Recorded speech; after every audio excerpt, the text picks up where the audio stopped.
The sun was setting on Vareth 4 when Teho heard the crying. He stopped walking and listened.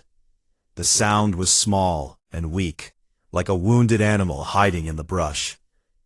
Teho had been on this planet for 8 months now, working as a field medic at Outpost 7. He knew the forests around the station well. He knew the sounds of the wind through the purple trees. He knew the calls of the night birds. But this sound was different. It was the sound of something in pain. Teho looked back at the outpost. The lights were coming on in the windows. His dinner was waiting. The smart thing to do was to keep walking and forget what he heard. But Teho had never been very good at being smart. He followed the crying. The forest grew darker as he walked deeper. The trees on Vareth 4 were tall and thick, with bark the color of rust and leaves that glowed faintly blue in the fading light. Teho pushed through the undergrowth, following the small, pitiful sounds until he reached a fallen log covered in moss. And there, trapped beneath a piece of old mining equipment, was a cub. Teho's breath caught in his chest. He knew what this creature was. Everyone on the planet knew about the Velkai. They were the natives of this world, tall and powerful beings that looked like wolves walking on 2 legs. They had silver fur and sharp claws and teeth that could tear through metal. They hated humans. They had killed miners who wandered too close to their territory. Contact with them was forbidden without special permission. But this was not a warrior. This was a baby. The cub was small, no bigger than a human toddler. Her fur was soft and gray, not yet turned to the silver of adults. Her eyes were huge and wet with tears, the color of polished moonstone. Her front paw was caught on a jagged piece of metal, and blood was dripping onto the ground. She looked at Teho with pure terror. Teho knew he should leave. He knew the rules. If her pack found him here, they would kill him without question. But when he looked at this small, frightened creature, he did not see an alien. He saw a child. He saw his sister, lying in a hospital bed back on Earth, too sick for anyone to save. He could not save his sister, but maybe he could save this one. Teho knelt down slowly. He kept his hands where the cub could see them. He made his voice soft and gentle, the way he used to speak to frightened patients. "It is okay," he said quietly. "I am not going to hurt you. I am going to help." The cub did not understand his words, but something in his tone made her stop struggling. She watched him with those big silver eyes as he moved closer. Teho looked at the wound. The metal had cut deep into her paw. She had probably been playing in the forest and found this old piece of junk left behind by miners years ago. The cut was bad. Without treatment, it would get infected. She might lose the paw. She might die. He opened his medkit. He always carried it with him, even on evening walks. Old habits from his training. He pulled out antiseptic wipes, a small bottle of numbing spray, a needle and thread, and clean white bandages. "This might sting a little," he told the cub softly, "but I need you to be brave."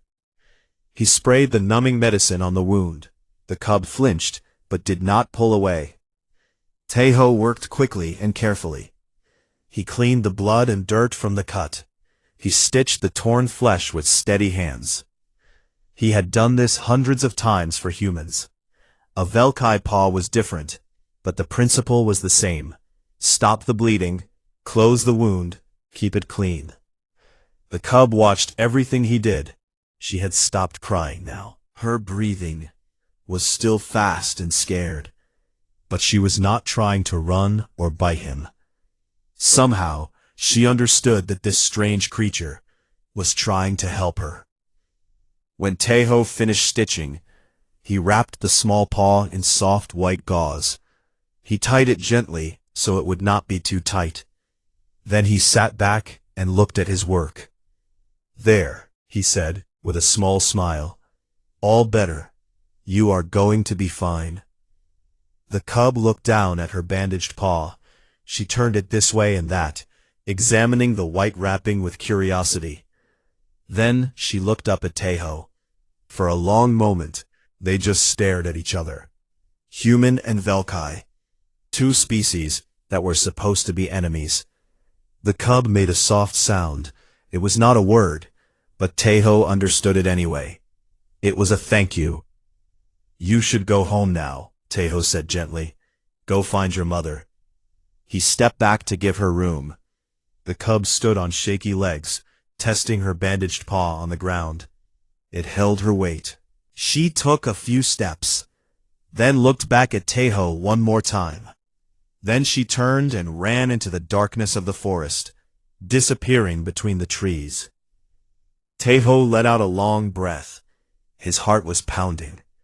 He had just broken about 15 different rules. If anyone found out what he had done, he could be sent back to Earth in disgrace. But as he stood there in the quiet forest, he did not feel afraid. He felt something he had not felt in a long time. He felt like he had done something good.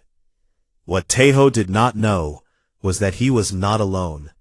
In the shadows of the tree line, hidden behind the thick trunk of an ancient tree, a figure watched.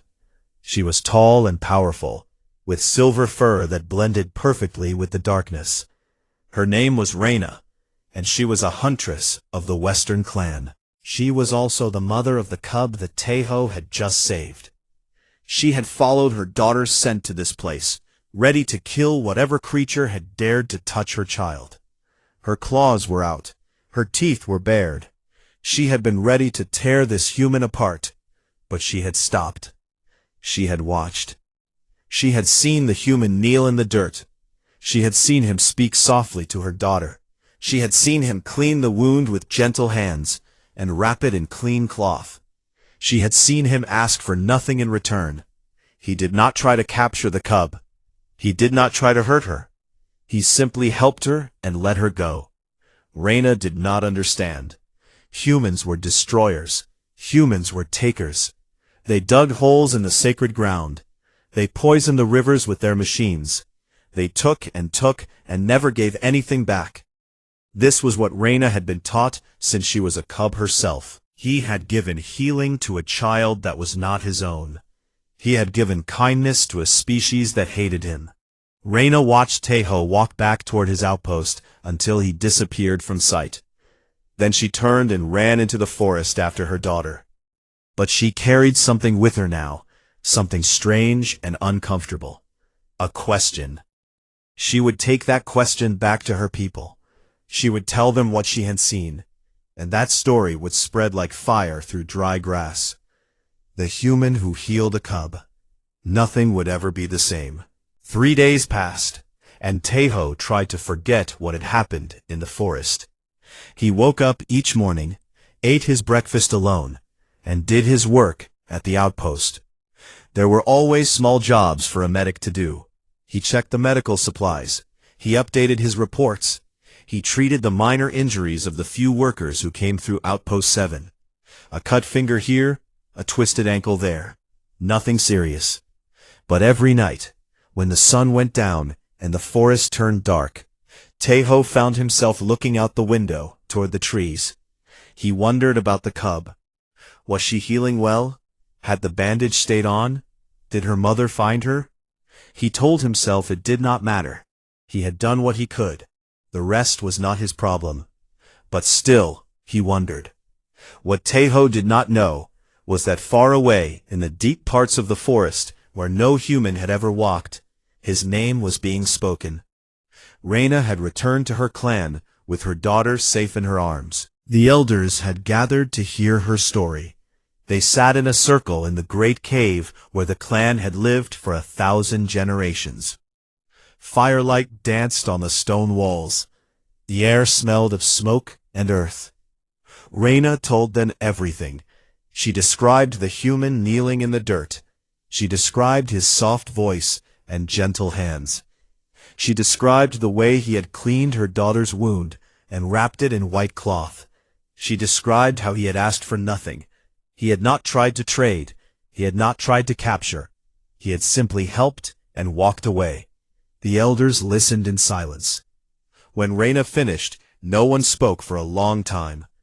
Finally, the oldest elder, a gray-furred male with scars across his face, spoke. His name was Vorak, and he had fought humans in the early days when they first came to this world. He had killed 3 of them with his own claws. He hated them more than anyone. His voice was rough like rocks grinding together. One human did one strange thing. It means nothing. They are still destroyers. They still take our land. One bandage does not erase what they have done. Some of the elders nodded, but others looked uncertain. A younger elder spoke up. But why would he do it? He had nothing to gain. The child could not give him anything. He risked his own safety to help her. I do not understand. Humans are strange creatures, another elder said. Perhaps it was a trick. Perhaps he was trying to capture the child and failed. No, Reyna said firmly. I was there. I watched. He could have taken her. She was small and weak and trapped, but he freed her instead. He healed her and let her go. There was no trick. The elders argued long into the night. They could not agree on what the humans' actions meant. But the story did not stay in that cave. Stories never do. The hunters who had heard Reyna's tale told their families. Those families told other families. Travelers carried the story to other clans. Within a week, every Velkai within 100 kilometers had heard about the human who healed a cub. And something strange began to happen. The Velkai were a proud species. They did not ask for help. When they were hurt, they licked their wounds clean and waited to heal or die. The weak did not survive. This was their way. It had always been their way. But now, some of them began to wonder. They looked at their old injuries, the wounds that had healed wrong, the bones that had set crooked, the infections that had taken limbs and lives. They thought about the human with the white bandages and the gentle hands. They thought about the cub who had walked away whole instead of crippled. They began to ask themselves a question that had never been asked before. What if there was another way? 1 week after Tejo healed the cub, he woke up before sunrise to use the bathroom. He was half asleep as he walked to the outpost door to check the morning weather. He opened the door and froze. There was a Velkai sitting outside. Tejo's heart nearly stopped. The Velkai was young, maybe the equivalent of a human teenager. He was thin and nervous-looking, with fur that was still more gray than silver. He sat perfectly still in the dirt, his legs crossed beneath him. His left arm was held against his chest, and even in the dim light, Tejo could see the long, deep gash that ran from his elbow to his wrist. The young Velkai looked up at Tejo. His silver eyes were uncertain, but hopeful. He just waited. Tejo stood in the doorway for a long moment. His mind was racing. How did this Velkai find him? Why was he here? What was he supposed to do? But then Tejo looked at the wound on the young male's arm. It was at least several days old. The edges were red and swollen. If it was not treated soon, the infection would spread. The arm might have to be removed. The Velkai might die. Tejo made his choice. Come inside, he said quietly. The young Velkai stood up slowly. He was taller than Tejo by a full head, but he moved carefully, almost shyly. He followed Tejo into the outpost and sat where Tejo pointed. Tejo worked in silence. He cleaned the wound with antiseptic. He removed the dead tissue with a small knife. He stitched the healthy flesh together with careful hands. He wrapped the arm in clean white bandages. The whole process took almost an hour. When he was finished, the young Velkai looked at his arm. He turned it slowly, examining the neat white wrapping. Then he looked at Tejo with an expression that Tejo could not quite read. The Velkai stood up. He gave a small nod, just a tiny dip of his head. Then he turned and walked out the door without a word. Tejo watched him go. He felt confused and tired and strangely moved. He had no idea what had just happened. But it was only the beginning. The next day, 2 more Velkai were waiting outside the outpost when Taeho woke up. One had a broken finger that had healed at a bad angle. The other had an old urn on his shoulder that had never stopped hurting. Taeho treated them both. The day after that, 5 Velkai came, then 8, then 12. They came with wounds, old and new. They came with infections and broken bones and diseases that had been slowly killing them for years. They came with cubs who had fevers and elders who could barely walk. They did not speak. They simply waited outside the outpost with patient hope in their silver eyes. And Taeho helped them all. He did not know how they had found out about him. He did not know why they trusted him. He did not even know if what he was doing was legal. But every time he looked at a wounded Velkai waiting for help, he saw the same thing he had seen in that cub's eyes in the forest. He saw someone who was hurting, someone who needed him. And Taeho could not turn away from that. He never could. His supplies were running low. His sleep was almost gone. His superiors would probably arrest him if they found out what he was doing. But for the first time since his sister died, Taeho felt like his life meant something. He had become the healer of Verith 4. The line outside Outpost 7 stretched all the way to the tree line. Taeho stood at his window and counted. 43 Velkai waited in the morning sun. Some sat in the dust with their legs crossed. Others stood in small groups, speaking quietly in their rumbling language. Cubs played between the legs of the adults, chasing each other in circles. A few of the oldest Velkai had to be held up by younger family members, too weak to stand on their own. They had all come to see the healer. Taeho rubbed his tired eyes. He had slept only 3 hours last night. His medical supplies were almost gone. He had used his last roll of bandages yesterday. He had no more antiseptic. He had no more painkillers. He had been sending requests to the colony's central hub for 2 weeks, but no help had come. He could not do this alone. But when he opened the door and saw all those silver eyes turned toward him, full of hope and trust, he knew he had to try. "I will help you," he said, "but I need you to be patient, one at a time." The Velkai waited. They were good at waiting. Taeho worked through the morning and into the afternoon. He treated a hunter with a spear wound in his leg. He set the broken arm of an elder who had fallen from a cliff. He cleaned the infected eyes of a cub who could barely see. He did what he could with what he had, which was not much. By midday, his hands were shaking from exhaustion. He was sitting on a crate outside the outpost, drinking water and trying to stay awake, when he heard the sound of an approaching vehicle. A transport shuttle was landing in the clearing near the outpost. It was marked with the symbol of the colonial administration. He knew what this meant. Someone had finally noticed what he was doing. The shuttle door opened, and a woman stepped out. She was in her 50s, with short gray hair, and a face that looked like it had never smiled. Her name was Suman, and she was the administrator of the entire human colony on Verith 4. She was Taeho's boss's boss's boss. She looked at the crowd of Velkai waiting outside the outposts. Her expression did not change, but Taeho could see the surprise in her eyes. "Medic Taeho," she said. Her voice was cold. "What exactly is going on here?" Taeho stood up straight. "I am treating patients, Administrator." "These are not patients. These are Velkai. Contact with them is forbidden without authorization from the Colonial Council. You have broken at least a dozen regulations." She walked closer, her boots crunching on the dusty ground. "Do you understand how much trouble you are in?" "Yes, ma'am." He kept his voice calm and steady. "I understand, but I could not turn them away. They were hurt. They needed help." "That is not your decision to make," Suman said sharply. "You are a medic, not a diplomat. What you have done here could start a war.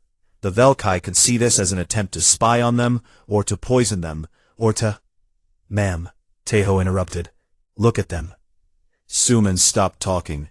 She turned and looked at the crowd of Velkai behind her. They had gone very quiet. They were watching the two humans with careful attention, trying to understand what was happening. "They are not here because I tricked them," Tejo said softly. "They are here because they are in pain.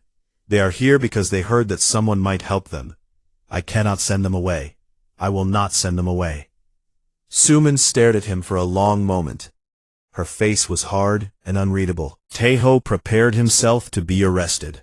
Then something unexpected happened. An old Velkai stepped forward from the crowd. He was ancient, with fur that had turned almost white, and a face covered in scars. He moved slowly, leaning on a younger Velkai for support. But his eyes were sharp and clear. He stopped in front of Suman. He was much taller than her, but he bent down, so they were face to face. Then he spoke in broken, halting human language. He must have learned it from a translator device somewhere. "Your kind digs in our land," the old Velkai said. His voice was deep and rough. "Takes stone, takes water.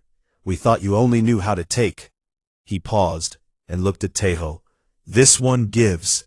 He gives healing to our children. He gives hope to our elders. We did not know humans could give." The old Velkai straightened up. He looked at Suman with an expression that was almost a challenge. "Will you take this from us too?" Suman did not move. She did not speak. Tejo could see something changing in her face. The hardness was cracking. Underneath it, he thought he saw something like shame. The administrator was silent for a long time. Then she took a deep breath and turned back to Tejo. "What do you need?" Tejo blinked.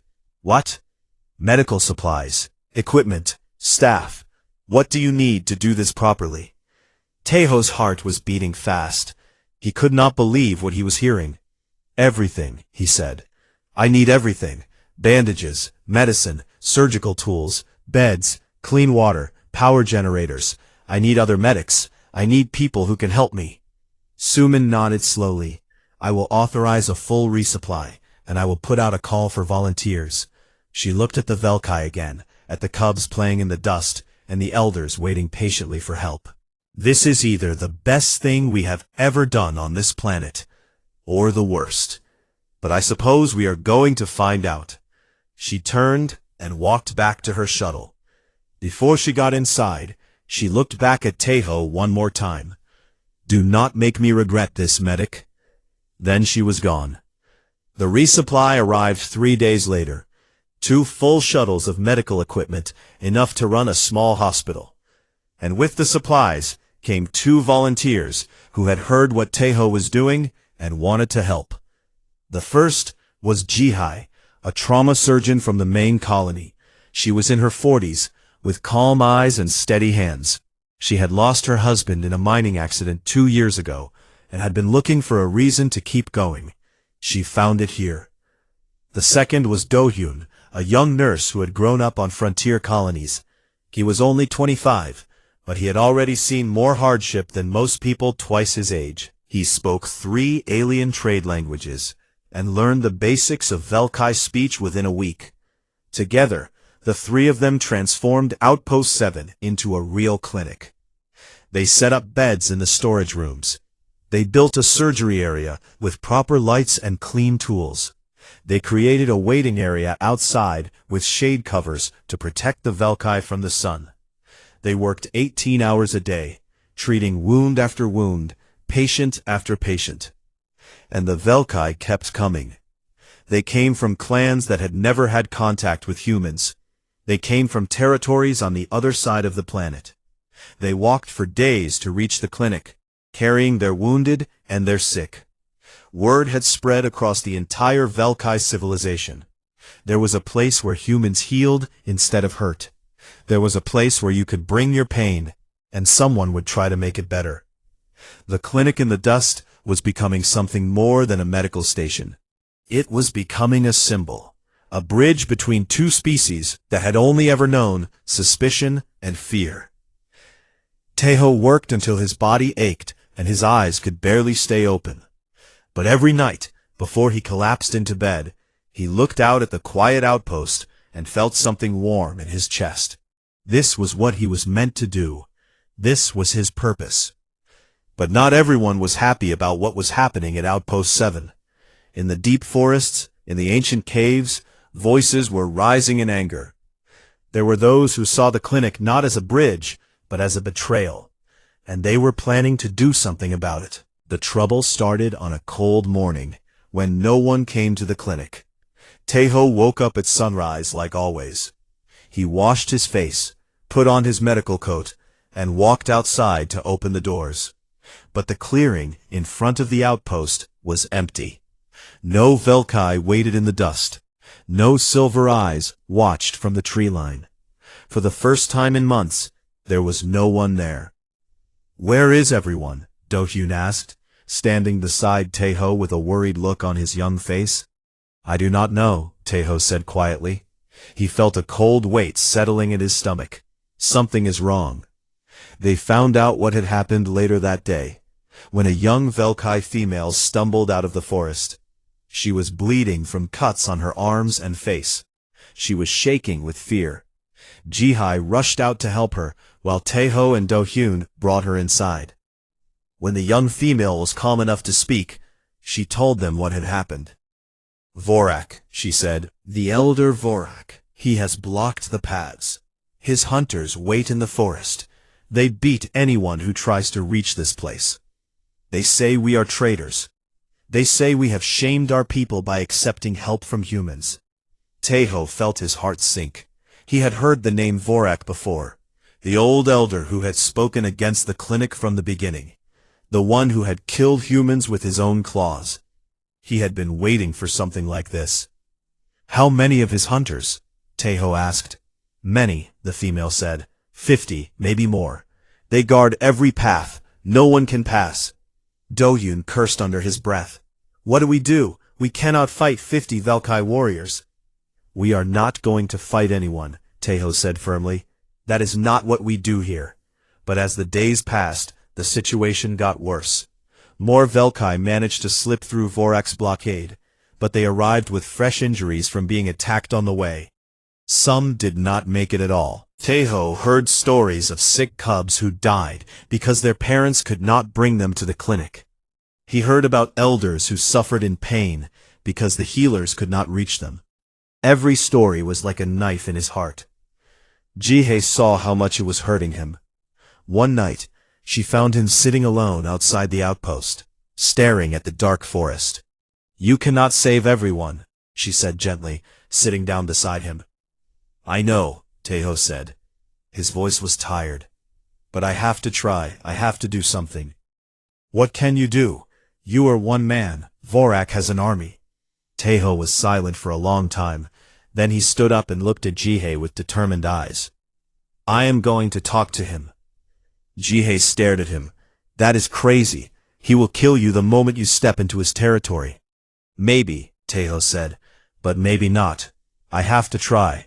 People are dying because of this blockade. If there is any chance I can end it, I have to take it." He left the next morning, alone, carrying nothing but his medkit. The forest was quiet as Taeho walked deeper than he had ever gone before. He followed the paths that the Velkai had described to him.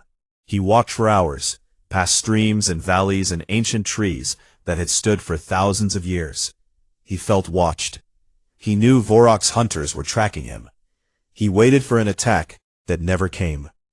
Finally, as the sun began to set, Taeho reached a great cave in the side of a mountain. This was Vorak's den, the heart of his territory. Two massive Velkai hunters stood at the entrance. They crossed their spears to block the way. "I want to speak with Vorak," Taeho said. His voice was calm. "I am not here to fight. I only want to talk." The hunters looked at each other. One of them disappeared into the cave. A few minutes later, he returned and stepped aside. "The elder will see you," he growled. "But if you try anything, we will tear you apart." Taeho nodded and walked into the darkness. The cave was large and cold. Firelight flickered on the walls. In the center, sitting on a raised platform of stone, was Vorak. He was even older than Taeho had imagined. His fur was almost white. His body was twisted and scarred from a lifetime of battles. But his eyes burned with fierce intelligence. "So," Vorak said. His voice echoed in the cave. "The human healer comes to me. Are you brave or stupid?" "Probably both," Teho said honestly. Vorak made a sound that might have been a laugh. "Why are you here?" "I am here to ask you to lift the blockade. Your people are suffering. Cubs are dying. Elders are in pain. I can help them, but not if your hunters keep them away." Vorak's eyes narrowed. "Why should I care what you can do? Your kind has brought nothing but destruction to our world. You dig up our sacred ground. You poison our rivers. Now you want to poison our people with your medicine. You want to make us weak, dependent on you." "That is not what I want," Teho said quietly. "And what do you want?" Vorak demanded. "What do you gain from this?" Teho thought about the question. He thought about his sister, dying in a hospital bed while he held her hand. He thought about all the patients he had treated over the years. He thought about the cub in the forest, looking up at him with those big silver eyes. "I want to help," he said simply. "That is all. I am a healer. When I see someone in pain, I want to make it stop. It doesn't matter if they are human or Velkai. It doesn't matter if they are my friend or my enemy. Pain is pain, and I want to help." Vorak stared at him for a long moment. His scarred face was unreadable. Then the old elder shifted on his stone seat, and Teho saw something that made his breath catch. Vorak's left leg was swollen and discolored. The flesh around his knee was black and rotting. The smell of infection filled the air. It was gangrene, advanced and deadly. Without treatment, it would spread to his blood. He would die within weeks, maybe days. "You are hurt," Teho said. "It is nothing," Vorak growled. But Teho could see the pain in his eyes. He could see how the old elder was barely holding himself upright. "It is not nothing. It is killing you." Teho took a step forward. "Let me help you." Vorak's hunters moved closer, their claws out. But Vorak raised a hand to stop them. "Why?" the elder asked. His voice was rough with suspicion. "I have blocked your clinic. I have beaten your patients. I have threatened your life. Why would you help me?" Teho knelt down so he was at eye level with the old Velkai. He looked into those fierce, pain-filled eyes. "Because you are hurting," he said, "and that is enough." The cave was silent. No one moved. No one breathed. Then slowly, Vorak nodded. The surgery took 4 hours. Teho had never operated in a cave before, with only firelight and a radio connection to Jihei guiding his hands. But he worked with all the skill he had, cutting away the dead flesh, cleaning the infection, saving as much of the leg as he could. When it was over, Vorak was unconscious but alive. His leg would heal. He would walk again. Teho cleaned his tools and packed his medkit. He was exhausted beyond words. But before he left, one of Vorak's hunters approached him. "The elder told me to give you a message," the hunter said, before he went to sleep. "He said the blockade is lifted. He said he does not understand you, but he will not stand in your way." Teho nodded. He walked out of the cave into the cool night air. The stars were shining overhead, strange constellations that he had learned to love. He had done it. The path was open again. And tomorrow, he would go back to work. 1 year had passed since Teho wrapped a bandage around a cub's paw. The outpost was gone now, replaced by something much bigger. The Verath Medical Center stood where the small station used to be. It had 20 beds, 3 operating rooms, and a waiting area large enough to hold 100 patients. Solar panels covered the roof, and clean water flowed from pipes dug deep into the ground. It was the first building on the planet, built by humans and Velkai working together. Teho stood on the front steps, watching the morning crowd arrive. There were Velkai coming from the forest, as always, but now there were also humans in the line. Miners who had heard about the clinic. Colonists who trusted the Velkai healers in training. Somehow, over the past year, this place had become something for everyone. Dr. Teho, a familiar voice called out. He turned to see Reyna walking toward him, the huntress who had watched him save her daughter in the forest so long ago. She was not hiding in the shadows anymore. She was wearing a badge that marked her as the official Velkai liaison to the clinic. Her job was to help humans and Velkai understand each other. "Good morning, Reyna," Teho said with a smile. "Good morning." She stood beside him and looked at the crowd. "Busy day today." "Every day is busy," Teho said. "I do not remember the last time I had a full night of sleep." "You should rest more," Reyna said. Her voice was stern, but there was warmth underneath it. "You are important to this place. We cannot have you getting sick." "I am fine," Teho said, but even as he said it, he felt someone bump against his leg. He looked down and saw a young Velkai looking up at him. She was almost half-grown now, with silver fur that shone in the sunlight. Her front paw still had a faint scar where the metal had cut her all those months ago. She was Reyna's daughter, the cub from the forest. Her name was Vela, and she had become Teho's shadow. She followed him everywhere, watching everything he did. "Hello, little one," Teho said, kneeling down to scratch behind her ears. "Should you not be in your lessons?" Vela made a rumbling sound that meant she did not care about lessons. She pressed her head against Teho's hand and closed her eyes happily. Reyna shook her head. "She likes you more than she likes me. I do not know if I should be insulted or proud." "Be proud," Teho said with a grin. "She has excellent taste." The morning passed quickly, as mornings always did. Teho treated a human worker with a broken rib. Jihei performed surgery on a Velkai elder with a tumor. Dohyun taught a class of young Velkai how to clean and bandage wounds. The clinic hummed with activity, with purpose, with life. In the afternoon, Teho received a visitor he did not expect. Administrator Sumin walked into the clinic with a formal look on her face. She had changed over the past year. The hardness was still there, but it had softened around the edges. She had visited the clinic many times since that first day. Each time, she stayed a little longer. "Medic Teho," she said. Then she corrected herself. "Dr. Teho, I have news." Teho led her to his small office at the back of the building. It was barely big enough for a desk and 2 chairs, but it was his. The walls were covered with drawings that the Velkai cubs had made for him. Pictures of humans and Velkai holding hands. Pictures of bandages and medicine. Pictures of Teho with a smile on his face. "What news?" Teho asked. Sumin sat down and folded her hands on the desk. "Earth has been watching what you have done here. They are calling it the bandage doctrine. The theory that practical compassion works better than treaties and negotiations." She paused. "They want you to come home. They want to offer you a position at the Central Medical Authority. You would oversee the development of similar programs across all frontier colonies." Teho was silent for a moment. Earth. He had not thought about Earth in a long time.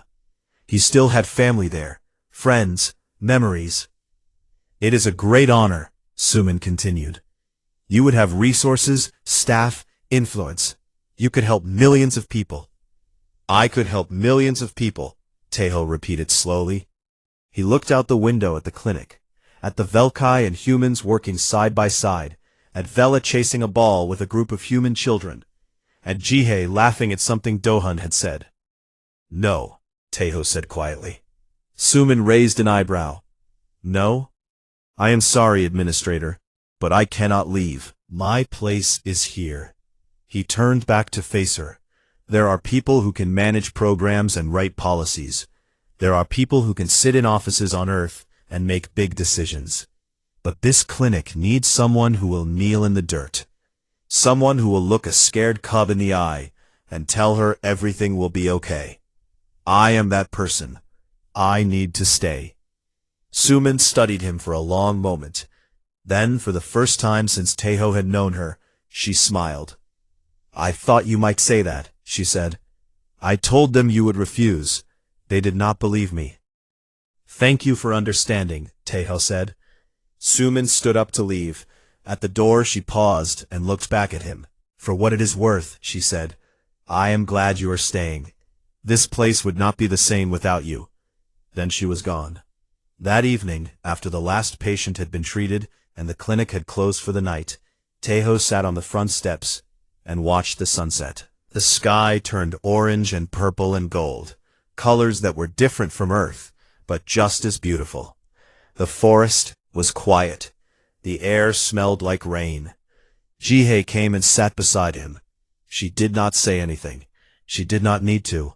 They had spent enough time together to be comfortable in silence. After a while, she spoke. Why did you really stay? Taeho thought about the question. He thought about his sister, the way she had smiled even when she was in pain. He thought about the promise he had made to himself after she died. My sister died because I could not help her in time, he said quietly. I was too young. I did not have the skills. I did not have the tools. I watched her suffer, and there was nothing I could do. He paused. I cannot bring her back. I cannot change what happened. But I can make sure that when someone is hurting, there is always someone who will try to help them. I can make sure no one has to suffer alone. Jihei nodded, slowly. That is why you do this. That is why you work so hard. Yes, Taeho said. Every patient I save, every wound I heal, I do it for her. I do it so her death means something. I do it so her memory lives on in every life I touch. Jihei put her hand on his shoulder. She would be proud of you. Taeho felt tears in his eyes. He blinked them away. I hope so. They sat together in comfortable silence as the stars came out. The strange constellations of Vareth 4 sparkled overhead, a sky that had become home. Then Taeho heard footsteps approaching. He looked up to see a group of Velkai emerging from the forest. New patients, fresh wounds, hesitant hope in their silver eyes. Taeho smiled softly. He stood up and brushed the dust from his coat. Time to get back to work, he said. He walked toward the Velkai with his medkit in hand. Vela appeared from somewhere and fell into step beside him, her tail wagging happily. Behind him, Jihee and Dohyun were already preparing the clinic for more patients. It had started with one bandage wrapped around a cub's paw, one small act of kindness in a dark forest, and from that single moment, something beautiful had grown. A bridge between worlds, a beacon of hope, a place where healing was given freely to anyone who needed it. Taeho did not know what the future would bring. He did not know if the peace between humans and Velkai would last. He did not know if his work would truly change anything in the grand scale of the universe. But he knew one thing for certain. As long as there was someone hurting, he would be there to help. That was enough.